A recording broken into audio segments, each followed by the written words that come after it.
Back والے اندر ہیں، کیوں ہیں کوئی پتہ نہیں. جو بندے پکڑے ہیں کچھ تو چلیں جلوس میں ہوں گے، کچھ گھروں سے اٹھائے ہیں، اور ان کو جیلوں میں کیوں بند کیا ہوا ہے؟ کیا وجہ ہے جی؟ وہ افسر کہتا ہے مجھے پتہ نہیں، جج کہتا ہے مجھے پتہ نہیں. تو ہم کہتے ہیں پھر چھوڑ دو بھائی، مظلوموں کو کیوں پکڑا ہوا؟ کہتے ہیں چھوڑ بھی نہیں سکتے. عجیب تماشا. 2 ارب کے قریب مسلمان ہیں، آپس میں لڑ رہے، ایک دوسرے کو مارنے کی فکر میں ہیں، ایک دوسرے کو نیچا دکھانے کی فکر میں ہیں، ایک دوسرے کو اپنی راہ سے ہٹانے کی فکر میں ہیں، اور بادشاہتیں قائم ہیں. مسلم ممالک میں بادشاہتیں، بادشاہ بن کے بیٹھے ہوئے، کوئی بول نہیں سکتا، کوئی آواز اونچی نہیں کر سکتا. ہاں ان کی حمایت میں بولے تو تمام چینل اس کے لیے کھلے ہوئے، اس کے لیے تمام اجازت نامے حاضر ہیں کہ آپ بولیں، بادشاہ سلامت کے حق میں بولیں، جتنا چاہیں زور سے بولیں، آپ کا بولنا پسند بھی کیا جائے گا، آپ کو شاباش بھی دی جائے گی، اور آپ کا بولنا تمام چینلوں پہ نشر بھی کیا جائے گا. حق نہ بولے کوئی، جو حق بولے گا گرفتار کیا جائے گا، پکڑا جائے گا، اس کا گھر توڑا جائے گا، اس کے بچوں کو مارا جائے گا، اس کے گھر کی خواتین پہ بھی ہاتھ اٹھایا جائے گا. 2 ارب مسلمان، اور تقریباً 2 سال سے فلسطینیوں پہ ظلم ہو رہا ہے، کوئی ظالم کا ہاتھ پکڑنے والا نہیں، اور بہت سارے سرکاری ملاں، درباری ملاں ظالم بادشاہوں کی قصیدہ گوئی کر رہے. صدیق اکبر پہلا خلیفہ، خلیفہ اول، جس کو رسول پاک صلی اللہ علیہ وسلم نے خود مصلی پہ کھڑا کیا، پہلا خطبہ ارشاد فرما رہے ہیں. سبحان اللہ. اللہ کی حمد و ثنا اور رسول پاک صلی اللہ علیہ وسلم کی ذات اقدس پہ درود و سلام بھیجنے کے بعد ارشاد فرمایا کہ مجھے تمہارا خلیفہ مقرر کیا گیا ہے، حالانکہ میں تم میں سب سے بہتر نہیں ہوں. یہ عاجزی اور انکساری تھی نا. آج تو جس کے پاس طاقت ہے وہ کہتا ہے میں ہوں، میرے سے بہتر ہے ہی کوئی نہیں. ہمارا رویہ تو یہی ہے نا، مجھ سے بہتر کوئی نہیں، میں تاحیات ہوں، مجھے آئینی استثناء ہے، میں جو چاہوں کروں. قربان جائیں. سرکار صدیق اکبر نے فرمایا کہ میں تم میں سب سے بہتر نہیں ہوں، لیکن مجھے تم پہ امیر مقرر کر دیا گیا ہے. اگر میں اللہ اور اس کے رسول کا فرما بردار بن کے رہوں تو تم میری فرما برداری کرنا، اور اگر میں اللہ اور اس کے رسول کی نافرمانی کروں تو مجھے سیدھا کر دینا. یہ نہیں فرمایا کہ مجھے استثناء ہے. وہ کہہ بھی سکتے تھے، اللہ کی قسم اگر وہ کہتے تو ان کا بنتا تھا. کیوں جی؟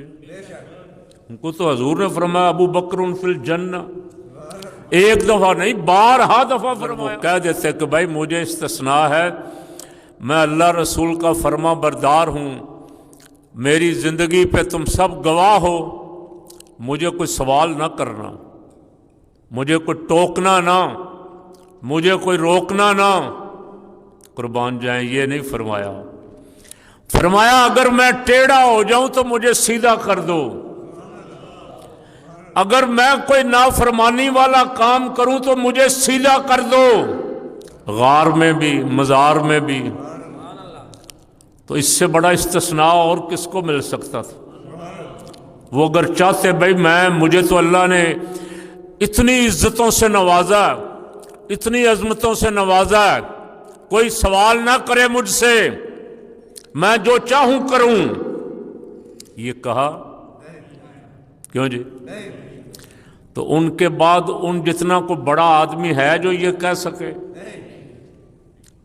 سوال ہی پیدا نہیں ہوتا، تصور ہی نہیں کیا جا سکتا، ان کی برابری کا تصور نہیں۔ بات تو میں یہی کر رہا تھا، اب 2 ارب ہیں، کیا کر رہے ہیں؟ اس کو مار دو، اس کو مار دو، ادھر گولی چلاؤ، ادھر گولی چلاؤ، ہماری بادشاہت قائم ہو جائے۔ صدیق اکبر اکیلے، سرکار فاروق اعظم نے بھی عرض کی سرکار یہ مرتدین کو ابھی چھوڑ دیں، منکرین زکوٰۃ کو چھوڑ دیں، نماز پڑھتے ہیں، روزہ رکھتے ہیں، حج کرتے ہیں، صرف زکوٰۃ ہی نہیں نہ دیتے، ان کو بھی ابھی چھوڑ دیں۔ تو فرمایا جب تک ابو بکر زندہ ہے حضور کے دین میں کوئی تبدیلی نہیں ہونے دے گا۔ صدیق اکبر اپنے کسی سے نہیں لڑے، صدیق اکبر کی رعایا میں کسی بندے پہ ظلم کا کوئی تصور بھی نہیں کر سکتا۔ صدیق اکبر لڑے منکرین زکوٰۃ سے، صدیق اکبر لڑے مرتدین سے، صدیق اکبر لڑے منکرین ختم نبوت سے، صدیق اکبر لڑے اسلام کے دشمنوں سے، صدیق اکبر لڑے کیسر و کسریٰ کے بادشاہوں سے، اور اسلام کا جھنڈا بلند کیا۔ آج 57 اسلامی ملکوں میں سے کسی ایک ملک کا کوئی بادشاہی کہے کہ بھائی میں کافروں سے لڑنے والا ہوں، میں اسلام کے دشمنوں کے خلاف جہاد کرتا ہوں، کوئی بھی نہیں۔ اسلام کے دشمنوں کے خلاف جہاد کرنے والا کوئی بھی نہیں، آپس میں لڑنے والے سب اپنی کرسی کے لیے، اپنے اقتدار کے لیے، اپنی بادشاہت کے لیے، اپنی راہ کو بول نہیں سکتا۔ سعودی عرب میں تو کوئی امام بھی نہیں بول سکتا، کوئی خطیب بھی نہیں بول سکتا، حرم کا امام بھی اگر بولے تو اندر جیل میں۔ یہ بادشاہتیں سدا نہیں رہنی۔ عرب ممالک میں بادشاہتیں ہیں، بادشاہتیں، اور وہ بادشاہ چاہتے ہیں کہ جو ہم کہتے ہیں اسے تم بھی کہو کہ یہی ٹھیک ہے۔ بس چاہیے تو یہ تھا کہ وہ کہتے جو قرآن کہتا ہے، جو حدیث کہتی ہے، جو اللہ کا ارشاد ہے، جو رسول اللہ فرماتے ہیں وہ حق ہے۔ اور وہ کیا فرماتے ہیں؟ وہ فرماتے ہیں لا تتخذوا الیہود والنصارى اولیاء، یہود و نصارہ تمہارے دوست نہیں ہو سکتے۔ اور ہمارے بادشاہ اسرائیلی یہودیوں کو اپنے ملکوں میں بڑے بڑے دفتر بنا کے دے رہے ہیں، سفارت خانے کھول رہے۔ کاش کوئی ایک ہی صدیق اکبر کے نقش قدم پہ آ جائے۔ کیوں جی؟ صدیق اکبر، فاروق اعظم، عثمان غنی، علی المرتضیٰ کے دور میں کوئی رعایا پہ ظلم نہیں کر سکتا تھا۔ رعایا تو دور کی بات ہے، کوئی جانور پہ ظلم نہیں کر سکتا تھا، کوئی کسی جانور پہ ظلم نہیں کر سکتا تھا۔ علماء اسلام سے کہتا ہوں جہاں اللہ آپ کو موقع دے ظلم کے خلاف بولو، ظلم کے خلاف کھڑے ہو جاؤ، حق بولو، حق کے ساتھ کھڑے ہو جاؤ، ظالم کے ساتھ کھڑے نہ ہو۔ اور ظالم کا ساتھ دیں گے تو اللہ ظالموں کو پسند نہیں کرتا۔ اللہ ظالموں کو ان کے ظلم کا بدلہ قیامت والے دن دے گا۔ اسلام کے لیے لڑو گے، حق کے لیے لڑو گے، حق کے لیے بولو گے، حق کے لیے کھڑے ہو جاؤ گے تو قیامت والے دن صدیق اکبر کا ساتھ نصیب ہوگا، فاروق اعظم کا ساتھ نصیب ہوگا، عثمان غنی اور علی المرتضیٰ اور حسنین کریمین کا ساتھ نصیب ہوگا۔ یہ سب اپنی رعایا پہ بہت مہربان تھے، اپنی رعایا کی غریب پروری کرنے والے تھے۔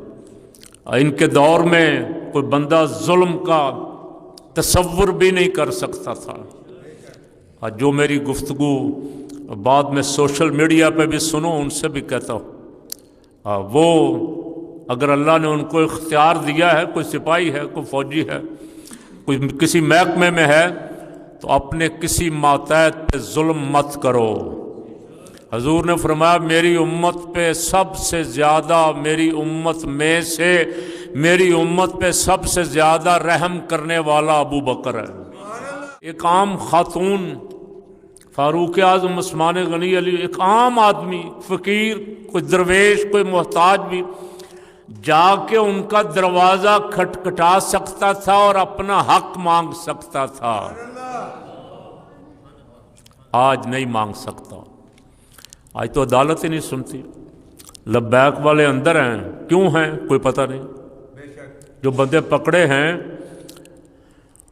کچھ تو چلیں جلوس میں ہوں گے، کچھ گھروں سے اٹھائے ہیں، اور ان کو جیلوں میں کیوں بند کیا ہوا ہے؟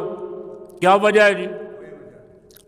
وہ افسر کہتا ہے مجھے پتہ نہیں، جج کہتا ہے مجھے پتہ نہیں، تو ہم کہتے ہیں پھر چھوڑ دو بھائی، مظلوموں کو کیوں پکڑا ہوا؟ کہتے ہیں چھوڑ بھی نہیں سکتے۔ عجیب تماشا، ایسا کبھی نہیں دیکھا تھا۔ اور اسلام کی تاریخ میں تو خلیفہ راشد کو عدالت میں پیش ہوتے ہوئے دیکھا، فاروق اعظم عثمان غنی علی المرتضی سب اپنے قاضی کے سامنے سرنڈر کرتے تھے۔